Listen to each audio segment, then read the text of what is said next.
നമ്മുടെ സമൂഹത്തിൽ നമുക്ക് ചുറ്റും ജീവിക്കുന്ന, വേദനിക്കുന്ന, നിരാലംബരും രോഗികളുമായ സഹോദരങ്ങളിലേക്ക് നന്മയുടെ കരം നീട്ടുവാൻ ശമരിയാൻ ഞങ്ങൾ ഒരുക്കുകയാണ്. പങ്കുവയ്ക്കുന്ന ക്രൈസ്തവ സ്നേഹത്തിൻ്റെ ഈ മഹനീയ സാക്ഷ്യാനുഭവത്തിലേക്ക് ഏവർക്കും സ്വാഗതം.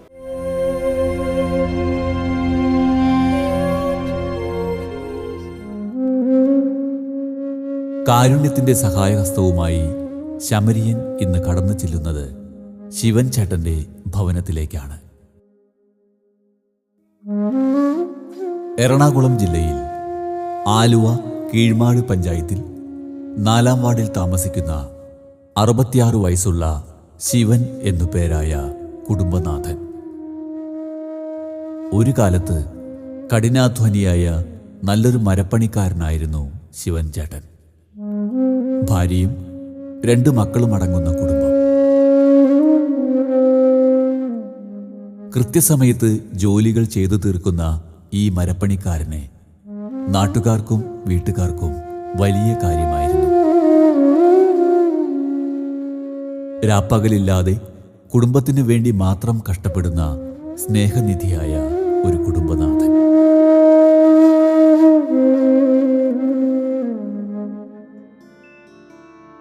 എൻ്റെ പേര് ലളിത. ശിവൻ ചേട്ടൻ്റെ വൈഫാണ് ഞാൻ. ഞങ്ങൾക്ക് 2 കുട്ടികളുണ്ട്, ഒരാണും ഒരു പെണ്ണും. 2 പേരും കല്യാണം കഴിഞ്ഞ് നല്ലോണം പണിക്ക് പോയിക്കൊണ്ടിരുന്ന ആളാണ്. പെട്ടെന്നാണ് വയ്യാതെ ആയത്. ഇപ്പോൾ ആഴ്ചയിൽ 3 ഡയാലിസിസ് നടന്നുകൊണ്ടിരിക്കുന്നത്. പുള്ളി ശരിക്കും പണിക്ക് പോയിക്കൊണ്ടിരുന്ന ആളാണ്. പെട്ടെന്നാണ് ഒരു ദിവസം ഷുഗറുണ്ടായിരുന്നു. ഷുഗർ കൂടുതലായി, പെട്ടെന്ന് പ്രഷർ കൂടി തല കറങ്ങി വീണ് അങ്ങനെ ഹോസ്പിറ്റലിൽ കൊണ്ടുപോയി. ഇപ്പം അന്ന് മുതൽ ഈ നിമിഷം വരെ 4 വർഷത്തോളമായി ആഴ്ചയിൽ 3 പ്രാവശ്യം ഡയാലിസിസ് ചെയ്യണം.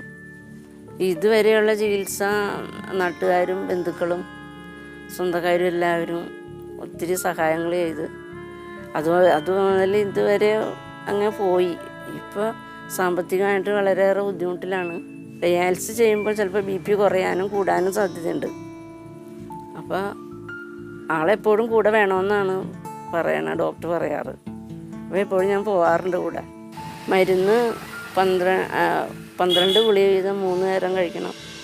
പിന്നെ വെള്ളം അധികം കുടിക്കാൻ പാടില്ല. 1/2 ലിറ്റർ വെള്ളത്തിൽ കൂടുതൽ പാടില്ല. വെള്ളം കൂടുതൽ കുടിച്ചാൽ അപ്പോൾ ശ്വാസമുട്ട് വരും. പിന്നെ എത്രയും പെട്ടെന്ന് ഡയാലിസിസ് ചെയ്യണം. മുന്നോട്ട് സാമ്പത്തികമായിട്ട് വളരെയേറെ ബുദ്ധിമുട്ടിലാണ്. അപ്പോൾ ഇനി എന്തെങ്കിലുമൊക്കെ സഹായങ്ങൾ എവിടെ നിന്നും കിട്ടിയാൽ വലിയ ഉപകാരമായി. സ്വന്തം അധ്വാനത്തിലൂടെ ഒരു ഭവനം പണിതു. മകളെ വിവാഹം ചെയ്തയച്ചു. വിവാഹിതനായ മകനോടൊപ്പം ഇപ്പോൾ ഈ വീട്ടിൽ താമസിച്ചു വരുന്നു.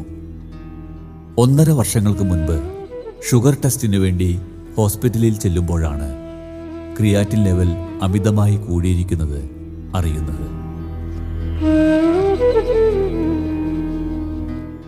തുടർന്നുള്ള ചെക്കപ്പുകളും ടെസ്റ്റുകളും കഴിഞ്ഞപ്പോഴാണ് ശിവൻ ചേട്ടൻ്റെ 2 കിഡ്നികളും പ്രവർത്തനരഹിതമാണെന്നറിയുന്നത്.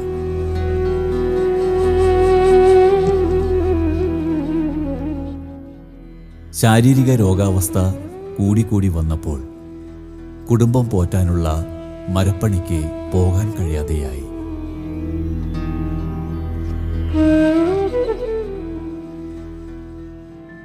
എൻ്റെ പേര് സാലു. ഞാൻ ഈ ശിവൻ്റെ വീടിന് അയൽവക്കത്താണ്. ഞങ്ങൾക്ക് ഒന്നിച്ച് കൂടുതലായിട്ട് കളിച്ചു നടന്നാണ്. ഇദ്ദേഹത്തെ പൂർണ്ണമായിട്ട് നമുക്ക് അറിയാവുന്ന ആളാണ്. ചെറുപ്പത്തിലെ പോലും മരപ്പണിയായിട്ട് ബന്ധപ്പെട്ട് വീടിൻ്റെ പണികളും മറ്റുള്ള മര സംബന്ധമായ മറ്റുള്ള എല്ലാ പണികളും അറിയാവുന്ന വ്യക്തിയാണ്. ഇത് ഒരു 3.5 കൊല്ലം മുമ്പ് വരെ പണി ശരിക്കും അധ്വാനിച്ചുകൊണ്ടിരുന്ന വ്യക്തിയാണ്.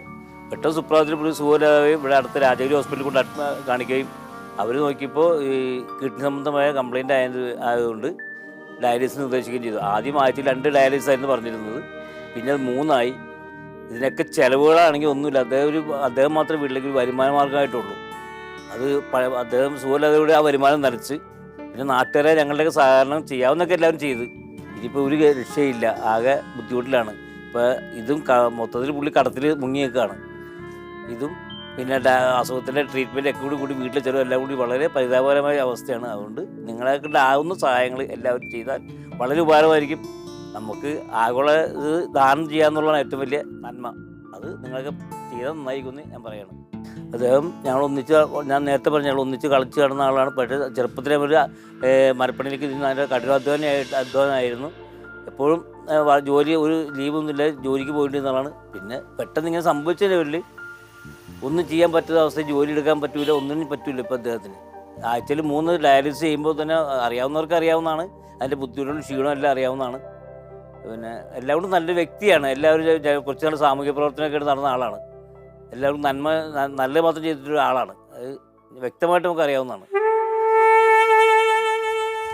കഠിനാധ്വാനിയും കുടുംബനാഥനും പൊതുപ്രവർത്തകനും മറ്റുള്ളവർക്ക് നന്മ മാത്രം ചെയ്തുകൊണ്ടിരുന്ന ആളുമായ ശിവൻ ചേട്ടൻ രോഗാവസ്ഥയിലായപ്പോൾ ഈ കുടുംബം ജീവിതം മുന്നോട്ട് കൊണ്ടുപോകാൻ കഴിയാത്ത അവസ്ഥയിൽ എത്തിച്ചേർന്നു. കിഡ്നി രോഗം ശിവൻ ചേട്ടനെ കീഴ്പ്പെടുത്തിയെങ്കിലും ഈ രോഗത്തെ കീഴ്പ്പെടുത്താനും നേരിടാനുമുള്ള മനസ്സിന്റെ ശക്തി ശിവൻ ചേട്ടൻ നേടിയെടുത്തു. ഞാൻ പാരമ്പര്യമായി മരപ്പണി തൊഴിലാളിയായിരുന്നു. ഇപ്പോൾ കഴിഞ്ഞ 3.5 വർഷമായിട്ട് എനിക്ക് വേലയ്ക്ക് പോകാൻ പറ്റാത്ത ഒരു അവസ്ഥ സംജാതമായേക്കാണ്. കാരണം എന്താണെന്ന് പറഞ്ഞു കഴിഞ്ഞാൽ എൻ്റെ 2 വൃക്കകളും തകരാറിലായി. ആഴ്ചയിൽ 3 ഡയാലിസിന് വീതം വിധേയമായിക്കൊണ്ടിരിക്കുകയാണ്. എനിക്ക് പഞ്ചസാരയുടെ അസുഖം ഉണ്ടായിരുന്നു. അതിന് ചികിത്സിച്ചുകൊണ്ടിരുന്നത് ആലുവ രാജഗിരി ആശുപത്രിയിലെ ഡോക്ടർ ജോസ് തോമസ് എന്ന് പറയുന്ന നെഫ്രോളജിയുടെ കീഴിലായിരുന്നു. ഇതിൻ്റെ പഞ്ചസാരയുടെ വകഭേദമായി ക്രിയാറ്റിൻ എനിക്ക് കൂടുതലായിപ്പോയി. നമുക്ക് ഡോക്ടർ എൻ്റെ അടുത്ത് പറഞ്ഞത് 1.9 വരെ പാടുള്ളൂ എന്ന് പറഞ്ഞാണ്. പക്ഷേ എനിക്കത് 16 ക്രിയാറ്റിൻ. ഡോക്ടർ മരുന്ന് തന്നിട്ടൊന്നും ഇതിനൊരു കുറവില്ലാതായി കഴിഞ്ഞപ്പോൾ അദ്ദേഹം എൻ്റെ അടുത്ത് മുന്നറിയിപ്പ് തന്നിട്ടുണ്ടായിരുന്നു. തൻ്റെ പോക്ക് അപകടത്തിലാണെന്നും ഇത് ഡയാലിസിസ് ചെന്നെത്തുള്ളൂ എന്നും അദ്ദേഹം പറഞ്ഞിരുന്നു.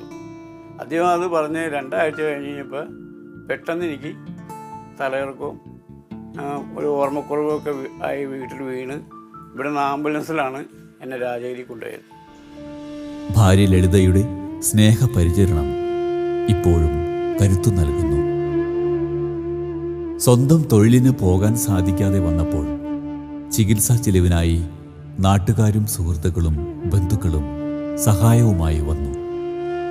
ആഴ്ചയിൽ 3 ദിവസം ചെയ്യുന്ന ഡയാലിസിസ് കൂടാതെ ദിവസവും കഴിക്കുന്ന മരുന്നുകളുടെ വില എല്ലാം കൊണ്ടും സാമ്പത്തികമായി തകർന്നപ്പോൾ ഈ വീടിൻ്റെ ആധാരം ബാങ്കിൽ പണയം വെച്ച് ചികിത്സ ചെയ്തു പോന്നു.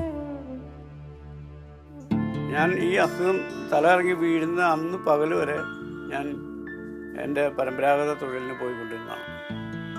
ഇതുവരെയുള്ള എൻ്റെ ചികിത്സാ ചിലവുകൾ എൻ്റെ സുഹൃത്തുക്കളും നാട്ടുകാരും ബന്ധുക്കളും തന്നതുകൊണ്ടാണ് ചികിത്സ മുന്നോട്ട് പോയിക്കൊണ്ടിരുന്നത്.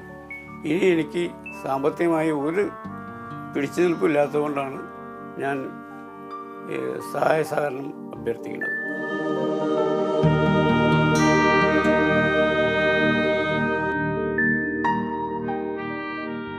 എനിക്ക് തിങ്കളാഴ്ച ഒരു ഡയാലിസിസ്, അത് കഴിഞ്ഞ് ബുധനാഴ്ച വേറൊരു ഡയാലിസിസ്, ബുധനാഴ്ച കഴിഞ്ഞാൽ പിന്നെ വരുന്നത് ശനിയാഴ്ചയാണ് ഡയാലിസിസ്. ഒരു ഡയാലിസിന് ഏകദേശം 1600 രൂപയുടെ അടുത്ത് ചിലവ് വരും.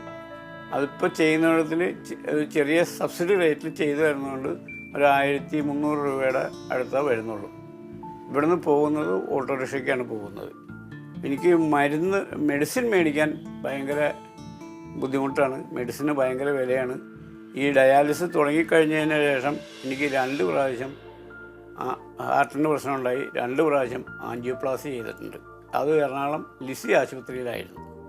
അതിനുമൊക്കെ ഭീമമായ തുക ചിലവായിട്ടുണ്ട്. ഇതെല്ലാം ചിലവാക്കിയത് എൻ്റെ മകൻ്റെ ഭാര്യയുടെ ഓർണമെൻറ്റ്സൊക്കെ പണയപ്പെടുത്തിക്കൊണ്ടാണ് ഈ ആശുപത്രിയിലെ ബില്ലൊക്കെ സെറ്റിൽ ചെയ്തത്. ഇപ്പം ഞാൻ ചികിത്സിക്കുന്നത് കോലഞ്ചേരി മെഡിക്കൽ മിഷൻ ആശുപത്രിയിലെ ഡോക്ടർ കിഷോർ ശർമ്മ എന്ന് പറയുന്ന ഒരു നെഫ്രോളജി ഡോക്ടറുണ്ട്. അദ്ദേഹത്തിൻ്റെ ട്രീറ്റ്മെൻറ്റിലാണ്. രോഗാവസ്ഥ തരണം ചെയ്ത് താൻ മുന്നോട്ടു പോകും എന്ന മനസ്സിൻ്റെ ഉറച്ച പ്രതീക്ഷയാണ് ശിവൻ ചേട്ടൻ്റെ കണ്ണുകളിൽ കാണാൻ കഴിയുന്നത്. മകൻ വിഷ്ണുവിന് കിട്ടുന്ന ചെറിയ ജോലിയിൽ നിന്നുള്ള വരുമാനം കൊണ്ട് ഇപ്പോഴും ജീവിതം മുന്നോട്ട് കൊണ്ടുപോകാൻ ഇവർ കഷ്ടപ്പെടുകയാണ്. പുള്ളിക്ക് അസുഖം വന്നത് പിന്നെ പൈസയ്ക്ക് ബുദ്ധിമുട്ടുള്ളതുകൊണ്ട് വീട് ഞങ്ങൾ ഇത് വെച്ചിട്ട് ലോൺ വെച്ചിട്ട് അതിൻ്റെ കടം വന്നു ബാധ്യതകളായിരിക്കുകയാണ്. പിന്നെ എനിക്കും സുഖമില്ല. അങ്ങനെ എല്ലാം കൊണ്ടും വളരെയേറെ ബുദ്ധിമുട്ടിലാണ് ഞങ്ങൾ ജീവിതം മുന്നോട്ട് കൊണ്ടുപോകണത്.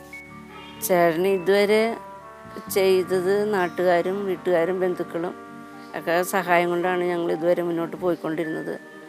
ഇപ്പോൾ വീടിൻ്റെ ലോൺ അടയ്ക്കാനൊന്നും പൈസയില്ല. ആഴ്ചയിൽ 3 ദിവസം ഡയാലിസിസ് ചെയ്യണം. അതിനിടയ്ക്ക് ശരീരത്തിൽ വെള്ളം കൂടിയിട്ടുണ്ടെങ്കിൽ അപ്പോൾ തന്നെ ഡയാലിസിസ് ചെയ്തത് പുറത്ത് കളയണം. അപ്പോൾ എത്രയും വേഗം ഞങ്ങൾ ഹോസ്പിറ്റലിൽ എത്തിക്കണം. പൈസ ആയിട്ട് ഇങ്ങനെ കാത്തിരിക്കണം എപ്പോഴും. ആംബുലൻസിലൊക്കെ പോവാറുണ്ട്. മിക്കവാറും 1-2 പ്രാവശ്യമൊക്കെ ആംബുലൻസിൽ പോയി.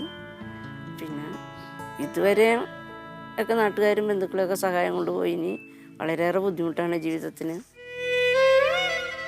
മനുഷ്യനെ സൃഷ്ടിച്ച ദൈവത്തിന് രോഗം മാറ്റാനും മുന്നോട്ട് ജീവിക്കാനുമുള്ള വഴി തുറക്കാനും കഴിയുമെന്ന ഉറച്ച വിശ്വാസത്തിൽ ശിവൻ ചേട്ടൻ ജീവിക്കുന്നു. കിഡ്നി പേഷ്യൻ്റാണ് എന്ന് അറിഞ്ഞതിന് ശേഷം ഞാൻ പെട്ടെന്ന് തലകറങ്ങി വീണെന്ന് നേരത്തെ സൂചിപ്പിച്ചല്ലോ. ആലുവ രാജഗിരി ആശുപത്രിയിൽ ചെന്നിട്ട് 9 ദിവസം ഞാൻ കോമയിലായിരുന്നു. 9 ദിവസം കഴിഞ്ഞ് കണ്ണു തുറക്കുമ്പോൾ നമ്മുടെ ശരീരത്തിൽ എത്ര ദ്വാരങ്ങളുണ്ടോ ആ ദ്വാരത്തിലൊക്കെ ഓരോ ട്യൂബുകൾ ഘടിപ്പിച്ചേക്കായിരുന്നു. 12-ാം ദിവസം ആശുപത്രിയിൽ ഡിസ്ചാർജായി വന്നത്. അതിനുശേഷം ആണ് ഡയാലിസിസ് 21 ഡയാലിസിസ് ഞാൻ ആലുവ രാജഗിരിയിൽ ചെയ്ത്. പിന്നെ ഈ മെഡിസിനാണ് ഭയങ്കര ബുദ്ധിമുട്ട് വന്നത്. മെഡിസിൻ മേടിക്കുകയും 3 ദിവസത്തേക്കുള്ള മരുന്നിന് 1000 രൂപയുടെ അടുത്ത് വരും. 12 തരം ഗുളിക ഒരു നേരം എനിക്ക് കഴിക്കണം. ഈ ഡയാലിസിസ് ഉള്ള സമയത്ത് BP എനിക്കൊരു കൺട്രോളിങ് അല്ല. BP 200-ൻ്റെ അടുത്ത് വരും. അത് ഡയാലിസിസ് തുടങ്ങി ഒരു പകുതിയായി കഴിയുമ്പോൾ, ഡയാലിസിസ് എന്ന് പറഞ്ഞാൽ 4 മണിക്കൂർ നമ്മൾ ബ്ലഡ് പുറത്തേക്ക് എടുത്ത് അത് പ്യൂരിഫൈ ചെയ്ത് വീണ്ടും അകത്തേക്ക് കയറ്റലാണ്. ഈ ഡയാലിസിസ് പകുതിയായി കഴിയുമ്പോൾ അത് നേരെ 200-നുള്ള താണ് 100-ൻ്റെ അടുത്ത് വരും. ഞാൻ കട്ടിലിൽ കിടക്കണതുകൊണ്ട് തല ഇറങ്ങി വീഴണ്ട. പിന്നെ അവരപ്പം തന്നെ നേഴ്സുമാർ ഓടി വന്ന് സലൈൻ എന്ന് പറഞ്ഞിട്ട് നമുക്ക് തരുന്ന ഇഞ്ചെക്റ്റ് ചെയ്യുന്ന മരുന്ന് 25 ml ഇഞ്ചെക്റ്റ് ചെയ്ത് ആണ് പിന്നെ അത് ആ 120-ലേക്ക് വന്നത്. 120-ൽ നിലനിർത്തുന്നത് ഈ ഇഞ്ചക്ഷൻ വീണ്. പിന്നെ ഇത് ഈ ഡയാലിസിസ് ക്ലോസ് ചെയ്ത് കഴിയുമ്പോൾ 140-ലെത്തും ഈ BP ആണ് ഇപ്പോൾ ഒരു മെയിൻ വിഷയമായിട്ട് നിൽക്കുന്നത്. 12 തരം ഗുളിക എനിക്ക് കഴിക്കണം ഒരു നേരം. അത് ഹാർട്ടിന് ഉള്ളതും ഇതിനുള്ള ഒരു ഗുളികയുണ്ട്. ബ്രിലിൻഡ 19 എന്ന് പറഞ്ഞിട്ടൊരു ഗുളികയുണ്ട്. അത് ബ്ലഡ് ക്ലോട്ടാവാതിരിക്കാൻ വേണ്ടി ഹാർട്ടിൻ്റെ കാർഡിയോളജി ഡോക്ടർ എഴുതി തന്നാണ്. അത് 14 ഗുളികയാണ് ഒരു സ്ട്രിപ്പിലുള്ളത്. അതിന് 14 ഗുളികയ്ക്ക് 600 ചില്ലാൻ രൂപ വരും. അത് ഒരു മെഡിക്കൽ ഷോപ്പിലും ആ ഗുളിക സ്ട്രിപ്പായിട്ടല്ലാതെ കട്ട് ചെയ്ത് തരില്ല. അതുപോലെ തന്നെ ഈ കിഡ്നിയുടെ ഇതിന് വൈമഡ 50 എന്ന് പറഞ്ഞിട്ടൊരു ഗുളികയുണ്ട്. അതും ഭയങ്കര വിലയാണ്. അതും ഒരു മെഡിക്കൽ ഷോപ്പിലും സ്ട്രിപ്പായിട്ടല്ലാതെ നമുക്ക് മുറിച്ച് തരില്ല. അപ്പോൾ ഈ 2 ഗുളിക മാത്രം മേടിക്കണമെങ്കിൽ 1200 രൂപ എടുത്ത് വരും. എൻ്റെ പേര് റസീല ഷിഹാബ്. ഞാൻ കീഴ്മാട് പഞ്ചായത്തിലെ 4-ാം വാർഡ് മെമ്പറാണ്. ഇപ്പോൾ ഇവിടെ ശിവൻ ചേട്ടൻ്റെ ചികിത്സാ സഹായാർത്ഥം ഒരു ചെറിയ ഇൻട്രൊഡക്ഷൻ നൽകാൻ വേണ്ടിയിട്ടാണ് ഞാനിവിടെ വന്നിരിക്കുന്നത്. ശിവൻ ചേട്ടൻ കീഴ്മാട് പഞ്ചായത്തിലെ 4-ാം വാർഡിലെ വർഷങ്ങളായിട്ട് ഞങ്ങൾക്ക് എല്ലാവർക്കും അറിയാവുന്ന ഒരാളാണ്. ഞാനിവിടെ കല്യാണം കഴിഞ്ഞ് വന്ന അന്ന് തുടങ്ങി എൻ്റെ ഹസ്ബൻഡിൻ്റെ ഫാദറിൻ്റെ ഭയങ്കര കൂട്ടുകാരനും കൂടിയാണ്. അപ്പോൾ ഈ ഒരു അസുഖവുമായി ബന്ധപ്പെട്ട്, കിഡ്നി ഫെയിലിയറുമായ അസുഖവുമായി ബന്ധപ്പെട്ട് ഇപ്പോൾ 3.5 വർഷത്തോളമായി ഡയാലിസിസ് ചെയ്തുകൊണ്ടിരിക്കുന്ന ഒരാളാണ്. പല രീതിയിലും പല സഹായങ്ങളും നൽകിയിട്ടും ചികിത്സയുടെ ആധിക്യം കൂടി വരുന്തോറും അതിൻ്റെ ബുദ്ധിമുട്ടുകൾ ഏറി വരുന്തോറും നമ്മുടെ കൈകളിൽ നിൽക്കാത്ത ഒരു രീതിയിലേക്ക് മുന്നോട്ട് പോയിക്കൊണ്ടിരിക്കുകയാണിത്. സുമനസ്സുകളായ നിങ്ങളുടെ എല്ലാവരുടെയും സഹായം അദ്ദേഹത്തിനുണ്ടാകണമെന്നും അദ്ദേഹത്തെ ഒരു സാധാരണ ജീവിതത്തിലേക്ക് കൊണ്ടുവരാൻ നമ്മൾക്ക് കഴിയട്ടെ എന്ന് ആഗ്രഹിച്ചുകൊണ്ടും നിങ്ങളുടെ എല്ലാം സഹായം പ്രതീക്ഷിച്ചുകൊണ്ടും ഞാൻ എൻ്റെ വാക്കുകൾ നിർത്തുകയാണ്. എല്ലാവരും പ്രാർത്ഥിക്കുകയും ഒപ്പം സഹായിക്കുകയും ചെയ്യുക. നല്ല ശമരിയാക്കാരനെ പോലെ കരുണയും സന്മനസ്സുമുള്ള നല്ലവരായ മനുഷ്യസ്നേഹികൾ സാമ്പത്തിക സഹായത്തിലൂടെ ഈ കുടുംബത്തെ കൈപിടിച്ചു നടത്താം. ഒപ്പം പ്രാർത്ഥനകളും. വിശദ വിവരങ്ങൾക്ക് Samarian divine charitable trust, father Philip Nedunthuruthil VC, care of divine vision, divine media complex, Muringoor PO, Chalakudy, Thrissur, Kerala. Pin 680309. Phone 048027000893. Mobile 9446143727. Email samarian.divinevision@gmail.com. പ്രിയ സഹോദരി സഹോദരന്മാരെ, ഗുഡ്നസ് TV-യിലെ സമറിയാൻ എന്ന പ്രോഗ്രാമിലൂടെ ഞങ്ങൾ നിങ്ങളെ പരിചയപ്പെടുത്തിയ സന്ദീപ് എന്ന സഹോദരന് വേണ്ടി സമാഹരിച്ച ചികിത്സാ സഹായ നിധി കൈമാറുന്നതിന് വേണ്ടിയാണ് ഞാനിപ്പോഴും നിങ്ങളുടെ മുൻപിൽ നിൽക്കുന്നത്. എൻ്റെ ഇടതുവശത്ത് നിൽക്കുന്നത് സന്ദീപിൻ്റെ സഹോദരൻ ജയപ്രകാശാണ്. ഇവരുടെ വീട് കാസർഗോഡ് കർണാടക ബോർഡറിലുള്ള പെർള എന്ന സ്ഥലത്താണ്.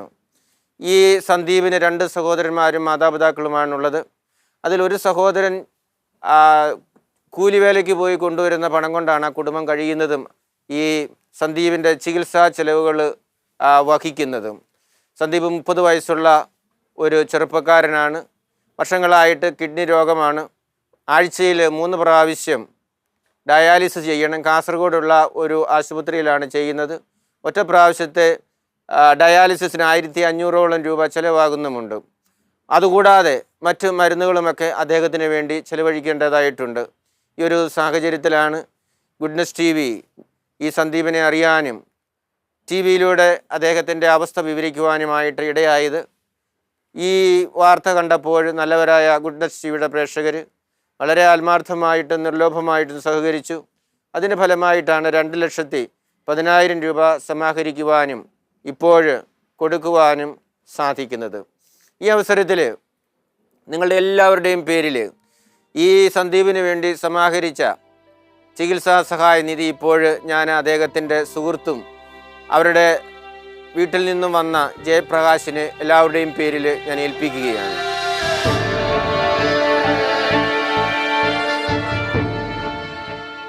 പ്രിയ സഹോദരി സഹോദരന്മാർ, ഗുഡ്നസ് TV-യുടെ പേരിൽ നിങ്ങൾക്കെല്ലാവർക്കും ഞാൻ നന്ദി പറയുകയാണ്. ഗുഡ്നസ് TV-യിൽ ഇവരെ ഈ സന്ദീപിനെ പരിചയപ്പെടുത്തിയപ്പോൾ നല്ലവരായ പ്രേക്ഷകർ അത് ശരിയായ വിധത്തിൽ മനസ്സിലാക്കുകയും നിങ്ങളുടെ ഒരു ആവശ്യം എന്ന പോലെ കണ്ട് അതിനോട് സഹകരിക്കുകയും ചെയ്യുകയുണ്ടായി. അതുകൊണ്ടാണ് ഇത്രയും വലിയ ഒരു തുക സമാഹരിക്കുന്നതിനും ഇപ്പോൾ കൈമാറുന്നതിനും ഞങ്ങൾക്ക് സാധിച്ചത്. നിങ്ങൾക്കറിയാവുന്നതുപോലെ എല്ലാ ആഴ്ചയും ഓരോ ആളുകളെയാണ് ഞങ്ങൾ പരിചയപ്പെടുത്തുന്നത്. അവർക്കെല്ലാവർക്കും ഗുഡ്നസ് TV-യുടെ നല്ലവരായ പ്രേക്ഷകർ സംഭാവനകൾ നൽകുന്നുണ്ട്. അതുകൊണ്ടാണ് നൂറുകണക്കിന് ആളുകൾക്ക് ഇങ്ങനെ സഹായം കൊടുക്കുന്നതിനായിട്ട് സാധിക്കുന്നത്. ഈ തരുന്നവരൊക്കെ പാവപ്പെട്ടവരും അന്നത്തെ അപ്പത്തിന് പോലെപ്പോഴും വഴിയില്ലാത്ത ആളുകളുമൊക്കെയാണ്. ഓട്ടോറിക്ഷ ഓടിച്ച ഒരു സഹോദരൻ ഒരിക്കൽ എന്നെ വിളിക്കുകയുണ്ടായി. അദ്ദേഹം എന്നോട് പറഞ്ഞു, TV-യിൽ കാണിച്ച ഈ പ്രോഗ്രാം കണ്ടപ്പോൾ എനിക്ക് സഹായിക്കാതിരിക്കാൻ സാധിക്കുന്നില്ല. പക്ഷേ എനിക്ക് അധികം സഹായിക്കാനായിട്ട് എൻ്റെ കൈവശമില്ല. 100 രൂപ ഞാൻ അയച്ചു തന്നാൽ അത് കൊടുക്കുമോ, അത് സ്വീകരിക്കുമോ എന്ന് എന്നോട് ചോദിക്കുകയുണ്ടായി. അപ്പോൾ അങ്ങനെയുള്ള ആളുകളാണ് ഈ പ്രോഗ്രാമിലേക്ക് പണം അയക്കുന്നത് എന്ന് കാര്യം ഞാൻ നിങ്ങളെ പ്രത്യേകമായിട്ട് അറിയിക്കുകയാണ്. അങ്ങനെയുള്ള നല്ല ആളുകളുടെ മനസ്സിനും സ്നേഹത്തിനും ഗുഡ്നസ് TV-യുടെ പേരിൽ ഞാൻ പ്രത്യേകം നന്ദി പറയുകയാണ്. നിങ്ങളെല്ലാവരെയും ദൈവം സമൃദ്ധമായിട്ടും അനുഗ്രഹിക്കട്ടെ എന്ന് ഞാൻ പ്രാർത്ഥിക്കുകയാണ്.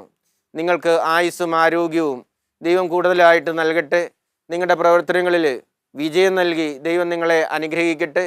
ഇതുപോലെയുള്ള സംരംഭങ്ങളോട് സഹകരിക്കുവാനായിട്ടുള്ള എല്ലാ അവസരവും ദൈവം നിങ്ങൾക്ക് ഒരുക്കി തരട്ടെ എന്ന് ഞാൻ പ്രത്യേകം പ്രാർത്ഥിക്കുകയാണ്. ഒരിക്കൽ കൂടി ഗുഡ്നസ് TV-യുടെ പേരിൽ നിങ്ങൾക്കെല്ലാവർക്കും ഞാൻ നന്ദി പറയുന്നു. ദൈവം നിങ്ങളെ എല്ലാവരെയും സമൃദ്ധമായിട്ടും അനുഗ്രഹിക്കട്ടെ എന്ന് പ്രാർത്ഥിച്ചുകൊണ്ട് നിർത്തുന്നു. നന്ദി. സമരാൻ എന്ന ഈ പ്രോഗ്രാമിലൂടെ നമ്മൾ കുടുംബത്തിന് സഹായിച്ച എല്ലാവർക്കും നന്ദി പറയുന്നു.